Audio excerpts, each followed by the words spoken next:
I think there's been something lost. I miss you, man. You miss him sometimes? You call me Ocho Cinco. Do not say Chad. I love that kind of stuff. Come on, man. Miss this thing. You don't want to miss this, huh? I think we might have missed it. I'm not sure we miss it. Don't know yet. We're going to find out.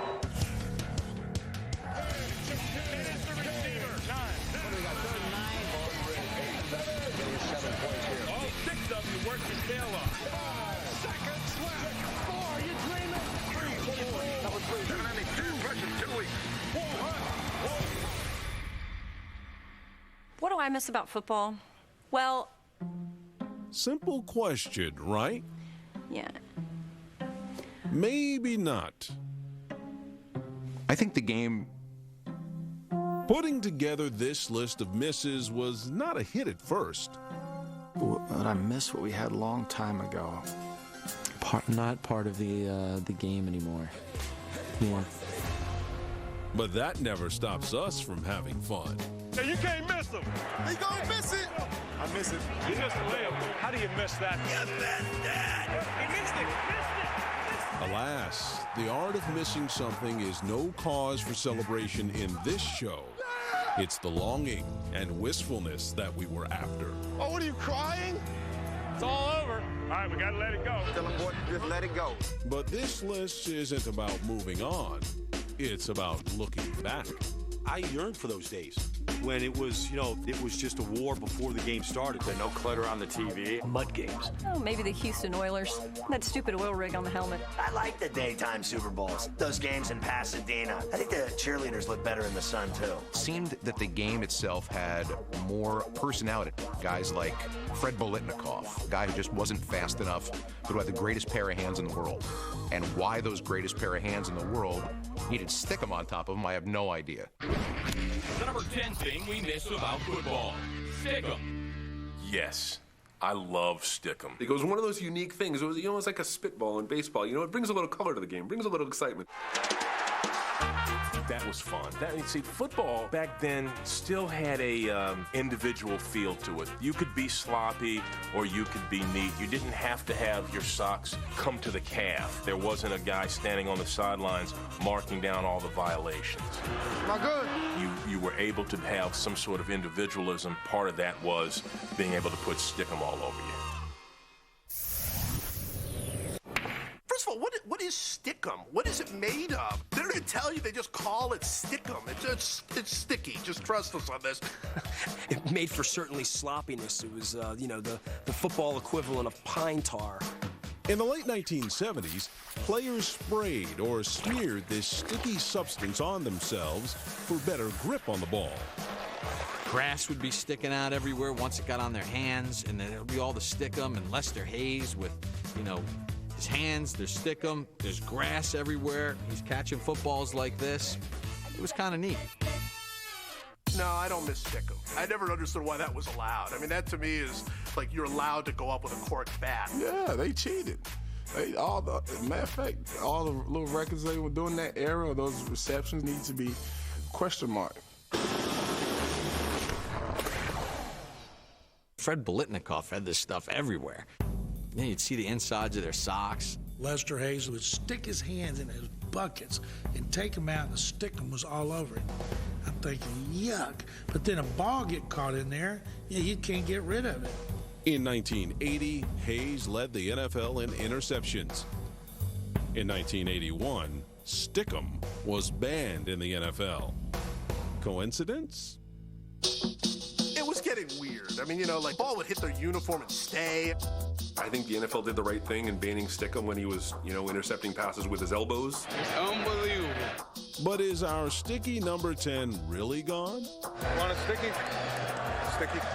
See, I need some sticky spray, man. I need some water. My hands all sticky. Balls are sticky. We got Stickum. It's just legal. It's called gloves. They try to hide it in some of the gloves and with the technology of the gloves these days. But I think full-blown Stickum where you're sticking your hand in a vat of gooey whatever and going out and trying to catch the ball, I think that's great. I still miss the single bar face mask. How cool were guys like Gary Anderson, Jan Stenerud? He had that sweet one bar. Forevermore, I thought every kicker should have one bar. Even Joe Theismann wearing it as a quarterback. That was cool. We will never see that again. The game's too rough. It's too violent. We hear an awful lot of things, Charlie, about football being a fierce and a violent game, and certainly it is. Talk about toughness, because what did a single bar face mask really do to protect anybody? You may as well just take the thing off. Kickers should wear them, though. I mean, kickers, because they don't get touched. I don't know why kickers are given the full gear. I mean, to me, kickers shouldn't even have to wear pads. To be fair, kickers have opted to play with less, where it counted most. The number 9 thing we miss about football. Barefoot kickers. I think it's hilarious. You look back and you see guys with just no sock, no shoe, no nothing on, just kicking the ball barefoot. The barefooted rookie kicked one home from 34 yards out. I remember guys stepping out on the turf at the Meadowlands or at Veterans Stadium and thinking, there's no way you could pay me anything in the world. Why aren't they at least taping their foot up? The barefooted kicker will try this one from the 8-yard line, left hash mark.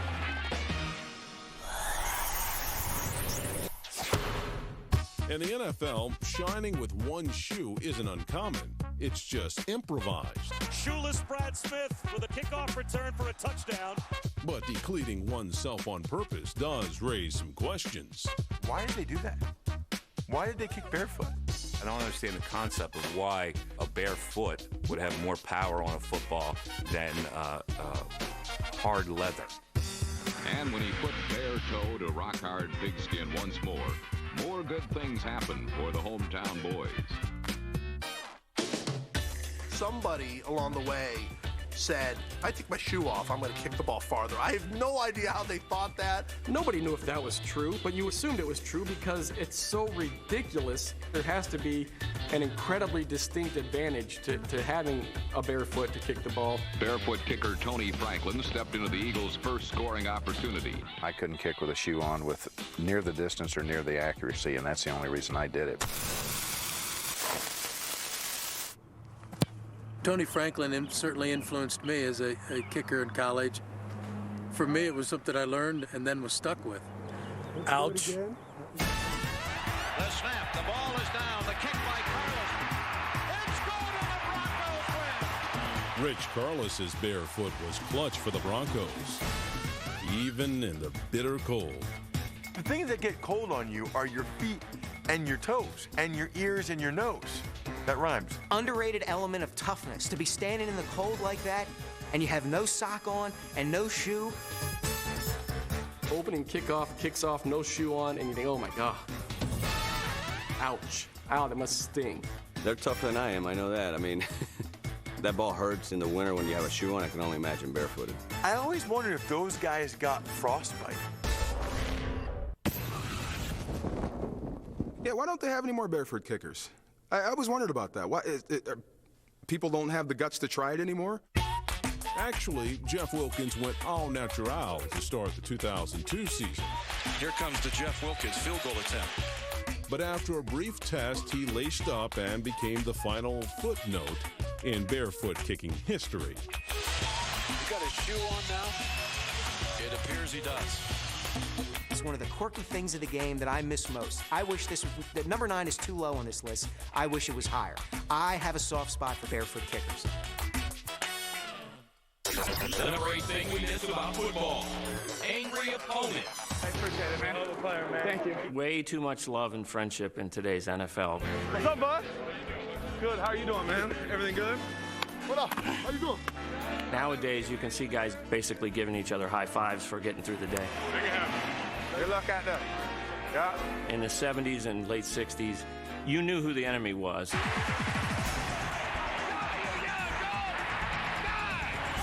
They didn't fraternize before the game. They didn't fraternize after the game.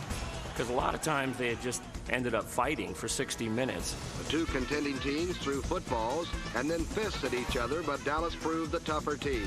I yearn for those days when it was just a war before the game started. I like that because I think it set the tempo for the fans that this is not going to be a friendly match.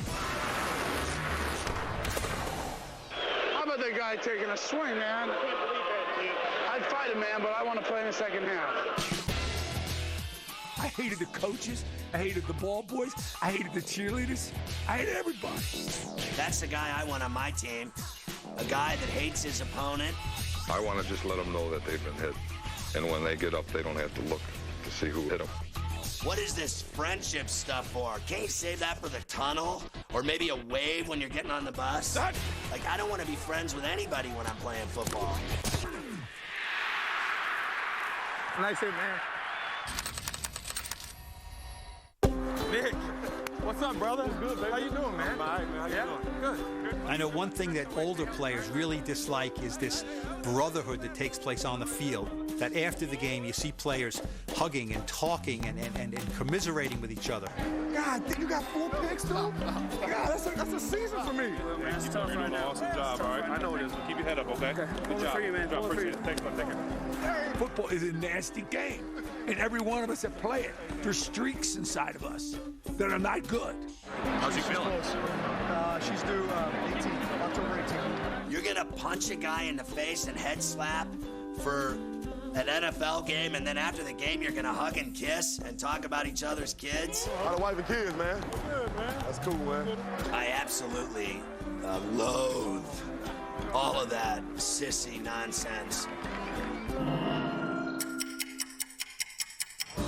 There is a lot of lovey-dovey now. Love you, man. As soon as the clock hits 0, these guys come running out from the side, grab each other, find a photographer. I don't know where the photographer's at. And take pictures together the minute the game's over with. Let's get a picture real quick. Hey, man, regardless of where we go, the Bulldogs always bowling. The hugs and high fives among today's players indicate that animosity in the NFL is a lost art. Yo, I want to get your jersey, baby. What I want to do. But for some fans, the absence of angry opponents is just too much to take. Let me get your autograph for my little cub. I don't want friends when I'm playing football. You want to be friends with me? Call me when I get home from the game and I'm taking a nap. Hey, your number still the same? Still the same, man. Look. All right, I'm going to call you on my new number. The Cotton Bowl in Dallas, Texas, where the Dallas Cowboys collide with the Washington Redskins. Historic venues like the Cotton Bowl just can't compete with today's current cathedrals. What the Roman Coliseum was to the first century is what Cowboy Stadium is to the 21st century. Every time I go into a new stadium, I'm in awe. They're fabulous. They're phenomenal. I love the new stadiums. Even with all the new amenities, some still miss the days of a simple stadium. If you look back at some of the old baseball stadiums and they converted them and they squeezed a football field in there, I don't know, that to me was great.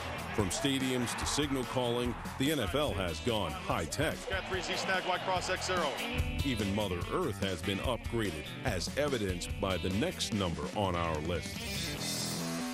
The number 7 thing we miss about football: real grass.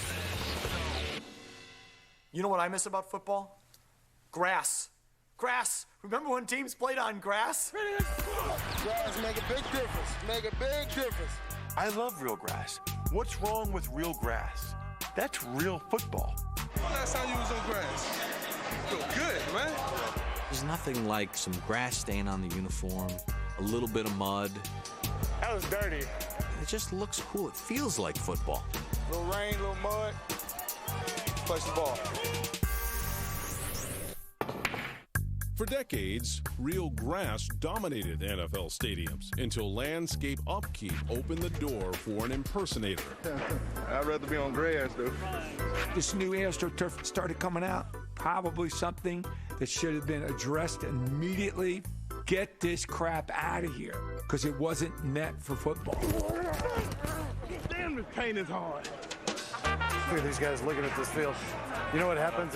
When it dries, it starts tearing itself apart there. To fix the tearing, technology gave us field turf. Real grass, it's popular, it's great with the traditionalists, but think if field turf had been around at the beginning of football, real grass probably never would have been on any team's playing surface.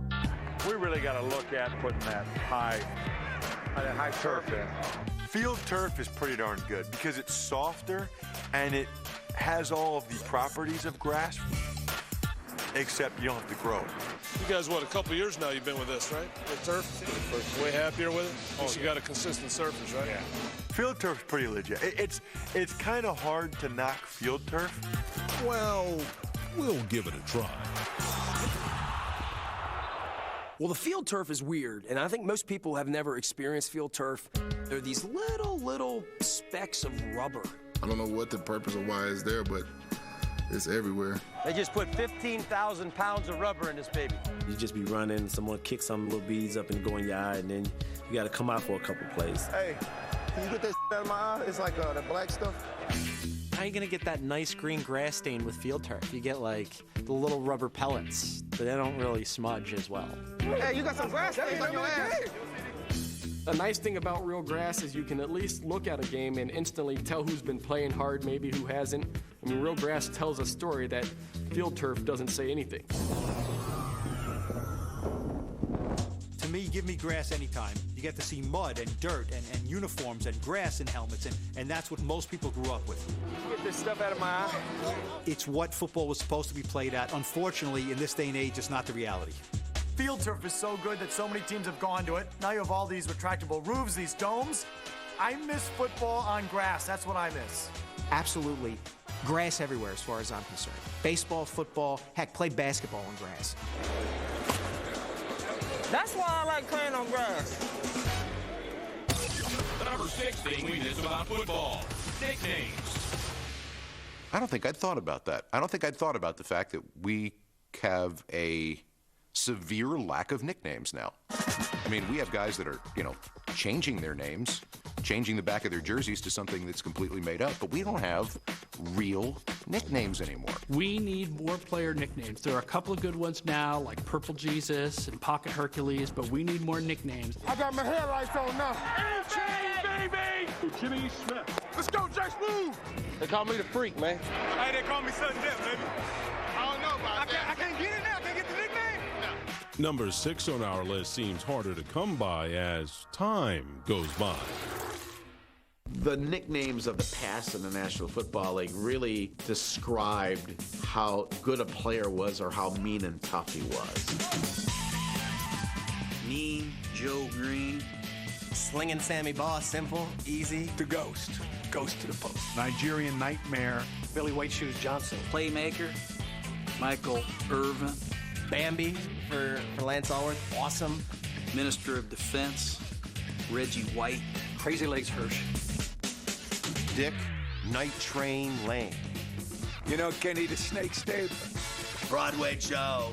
The Purple People Eaters. You had the Fearsome Foursome. You had the sack exchange with the Jets. The Steel Curtain. Too Tall Jones. He was a cowboy, and you always wondered, is he really too tall?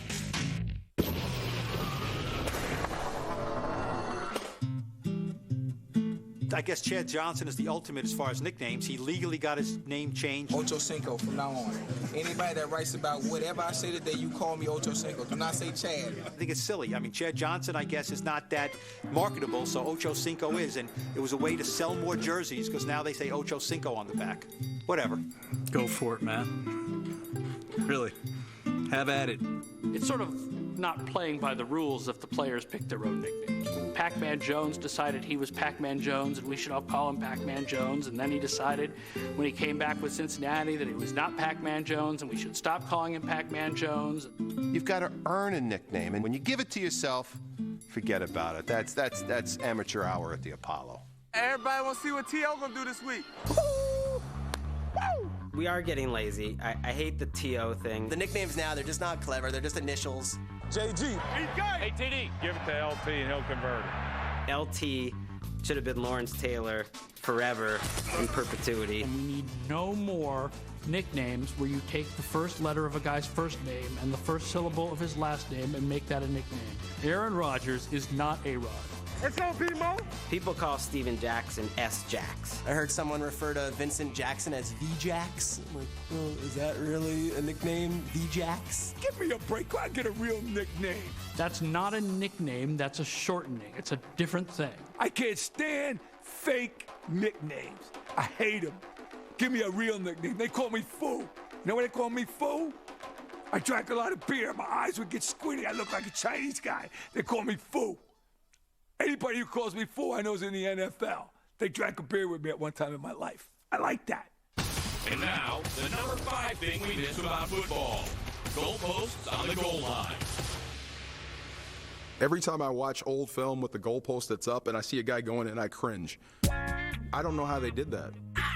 You know, I don't know how you can run a route when there's a pole in the field. I don't know how you do that. I don't think I'd be able to play. I know the football follies people miss goalposts on the goal line. Can you ever not laugh at somebody running full speed into anything? It made for the best comic relief in NFL history. I thought it raised the degree of difficulty for everybody. Certainly, it was entertaining to have the goalpost there, and everybody ran into that thing.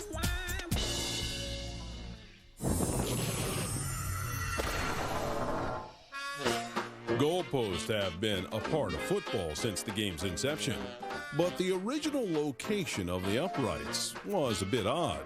Right at the goal line, you have this huge metal spike on the field with some padding on it, which wouldn't protect most things. I remember when there were 2 goalposts. They were 2 poles and then the crossbar. Oh, it was totally a different game back then.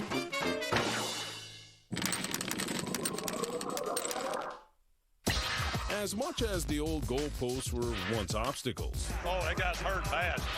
they often provided an occasional advantage. Sometimes, if a receiver was good, he would use the goalpost to shield himself from the defender. It was fun to watch, you know, guys using it as a pick and all that other stuff. But on some passing plays, the number 5 thing we miss presented a problem. That might just be the Super Bowl for 1972. Late in Super Bowl VII, Billy Kilmer clanked a pass off the upright, and the Dolphins finished the season undefeated. I thought it was the greatest thing when they finally get these things. They're in a way. This year, Tom, we might even have more great action because there have been some changes made in the NFL. In 1974, goalposts were pushed back for good. Gone were the goofy collisions, but game planning got a whole lot harder. I don't know whose idea it was to move the goalpost back. The only ones that probably hated it, 2 people. The coach who had to decide to kick a game-winning field goal that was now 10 yards further back. And they tried and tried and missed and missed. As an ex-field goal kicker, I can testify that it was probably a combination of pressure and early season jitters that caused all those missed field goals. Tougher for kickers, tougher for coaches, certainly much better for linebackers or running backs from running into the goalposts. Today, goalposts still stand off the playing field, but players continue to keep them in the game. Joe Horn had a cellular phone hidden underneath the goalpost.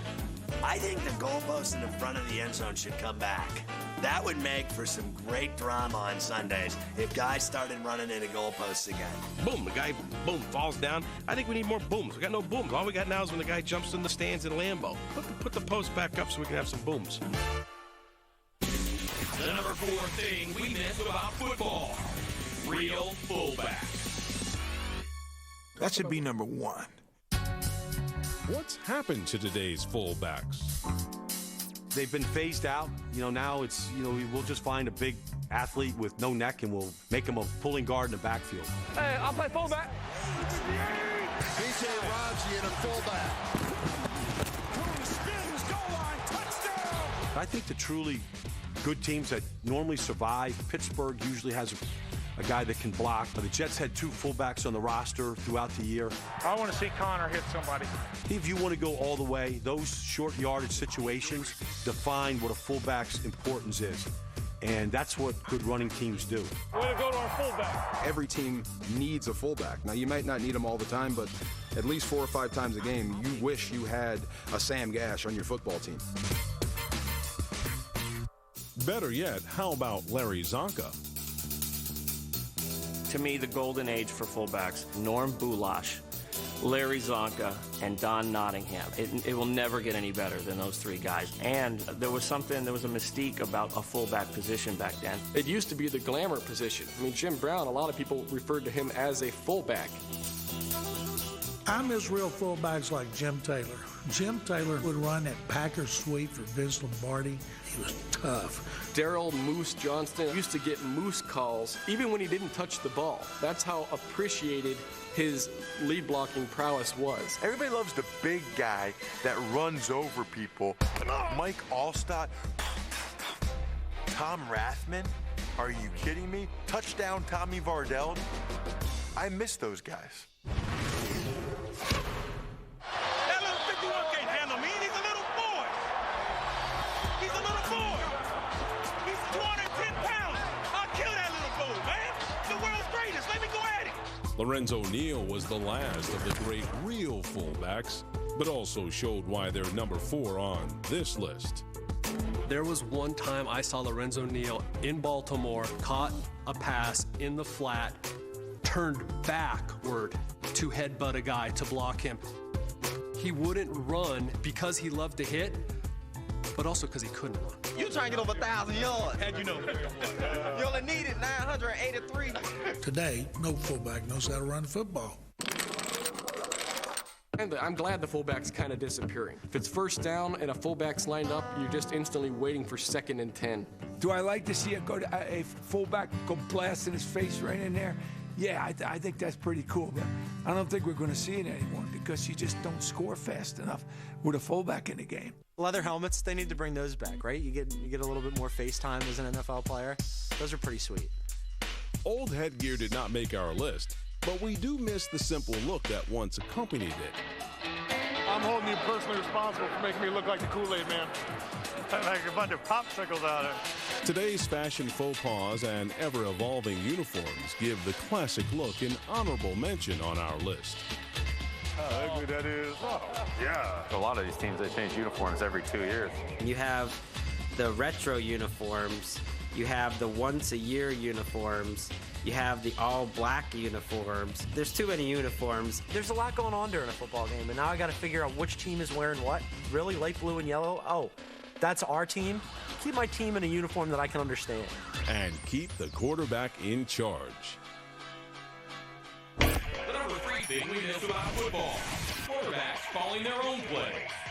This is basically NFL coaches saying, I don't trust my most important player enough to play his position. I have to do it for him. Get ready to run this gun wide punch right, dash right. You all right with that call? If you got a good quarterback, he ought to be the guy calling the plays. He's the guy who's feeling it, seeing it. All right, what else do you like? Have something else? He knows what he's got to run. He knows what his personnel groupings are. He knows what he has to do against the defense. When we huddle, we can run the ball a little bit more effectively. All this micromanaging of coaches. Get in here. Come here. Shuttling guys in and out. Just let the guys play. They know what they're doing. What happened in the old days when a quarterback used to own the huddle? The quarterback was a more romantic position when they gave you that power. Johnny Unitas called all his own plays in that famous 2-minute drive in the 1958 championship game. Unitas calling out the signals. Unitas gets releasing.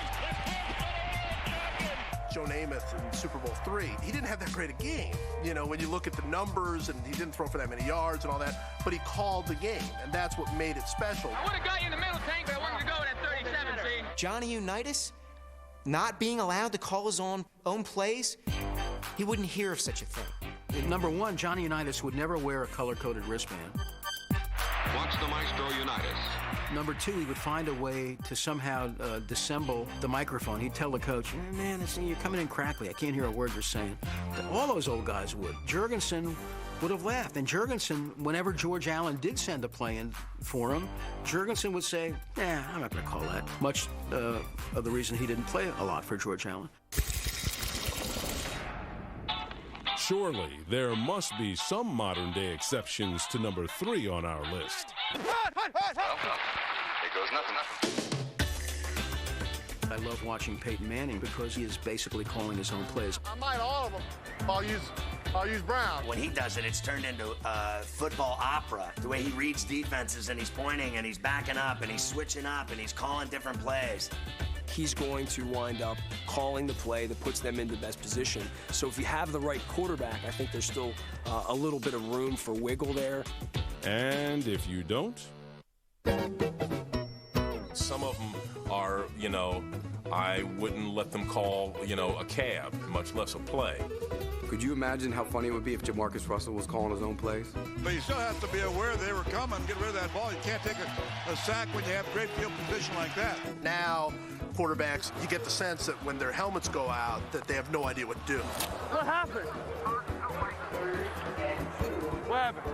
They're just like frozen, like a computer that just got stuck. Third down, what was it? No, before. It seems technology is to blame for number 3 on our countdown. That's like the coach yelling at you in Dolby Digital. All this control, they got big giant dots on the back of their helmet. They got electrodes shooting through their brain. They got surround sound in here. So many people making decisions anymore. Coaches staring and hiding their mouth. One of these days I'm going to get a bad call and I'm just going to rip it all out and make a big ceremony and just throw all of it all over the place.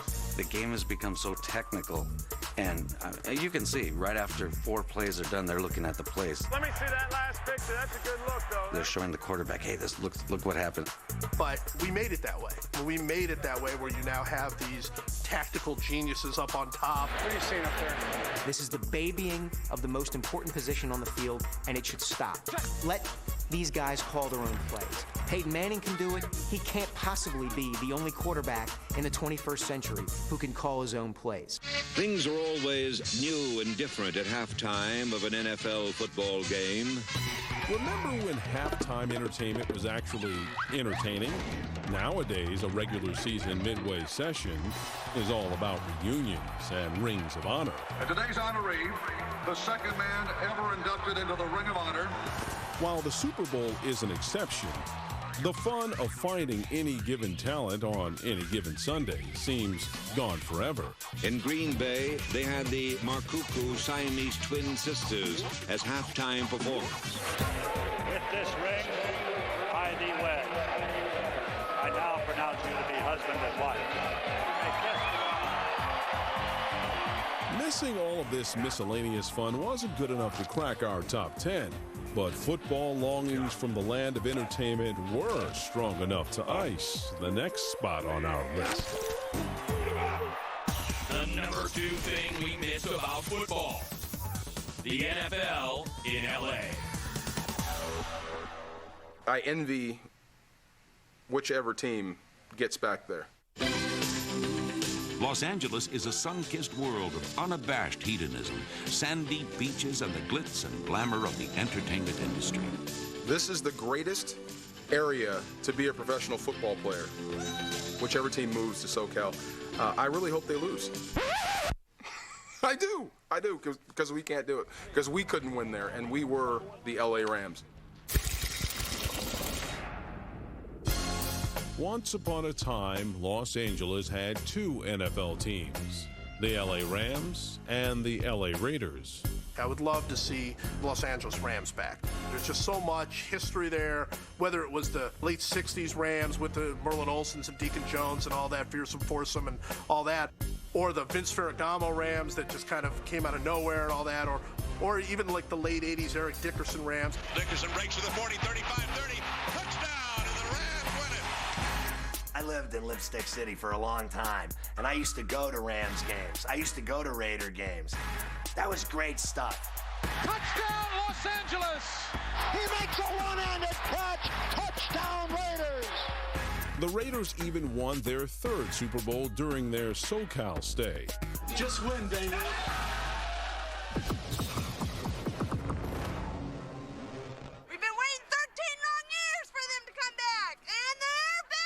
St. Louis is a big league town. Following the 1994 season, LA lost both of its NFL teams, creating an outcry that has endured for nearly 2 decades. It's Los Angeles. It's supposed to have all of the major sports. It's the 2nd largest city in America. Kids have grown up in that town. The boat's been missed of a whole couple of generations now that haven't had football. That's sad. Even with all the longing for the NFL in LA, some feel the number 2 thing we miss may have missed the mark. I'm not sure we miss it. I'm not sure we miss it. People in Los Angeles don't seem to miss it. Every time I talk to anybody out there, they're like, "Oh, it's great. We get whatever game we want on TV. We don't need to go to the games." Their fans decided that it was no longer fashionable to be seen at a Rams home game. When the Raiders were there and the Rams were there and the teams were not very good, you'd get forced to watch bad games on TV. We're going to switch you now to Mile High Stadium in Denver. And while that switch was going on for a part of the country, the rest of you will stay here. The Rams lose their 5th in a row. Hopes for better days ahead.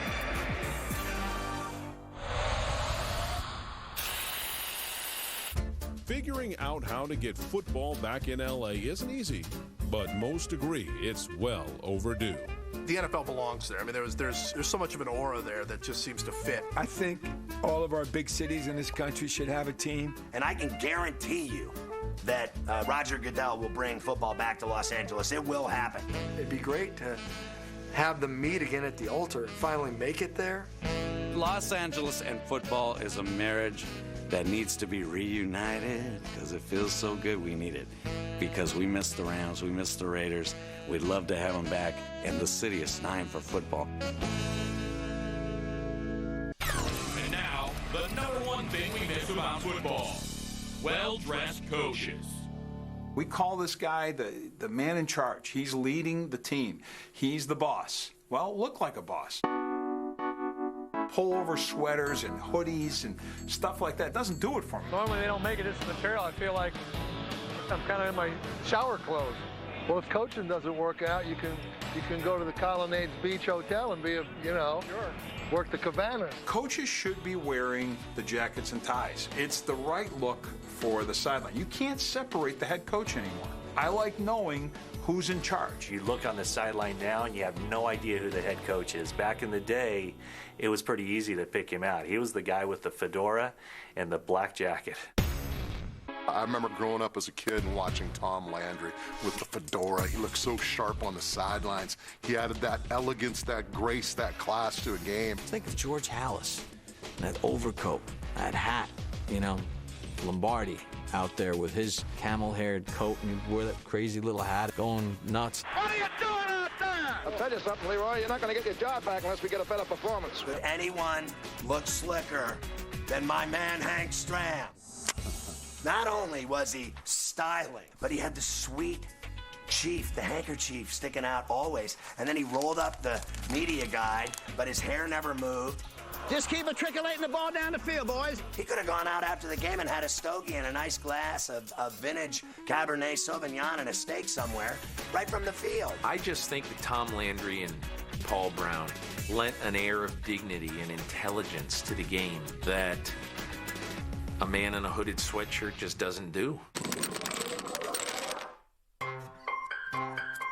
You look at Belichick. I mean, the guy looks like he's going to Rikers Island in that outfit. Like he just got picked up for a DUI.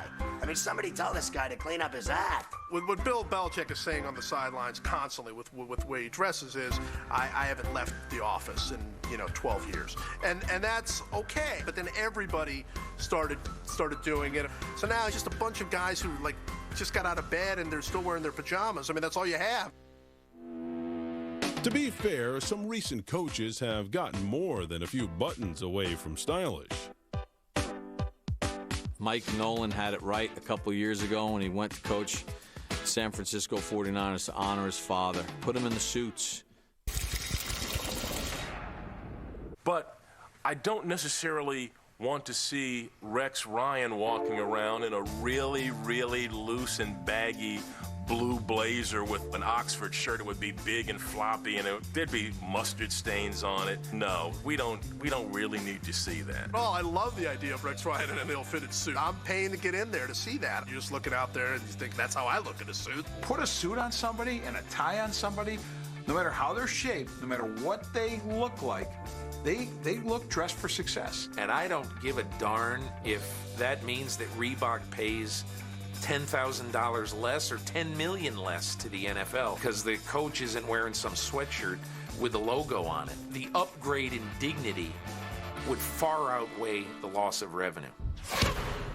I think coach is missing the boat. I mean, let's face it, Tom Landry, not the most interesting guy in the world, but we had the hat. Bum Phillips was a very interesting guy, but without the cowboy hat, it doesn't work. You know, what do I know about John Fox? I don't know anything about John Fox, but John Fox was wearing a hat. Todd Haley in Kansas City, that's a guy, even if nobody else dresses up, he should just dress up. That could be 2 or 3 more wins for the Chiefs. But if coaches suit up again, years from now, we would probably make a show about missing messy coaches. Why? It's okay. It's all right. We're good. Don't worry about it. This is ridiculous. Upgrades, innovations, and relocations will always be changing the sport of football. How do they renovate the stadium? They don't fix the locker room. And I want it friggin' fixed. Although improving the game is always the goal, we're often left wanting it just the way it was. Let me play my game. Why do you guys try to change it? No, it's like my wife.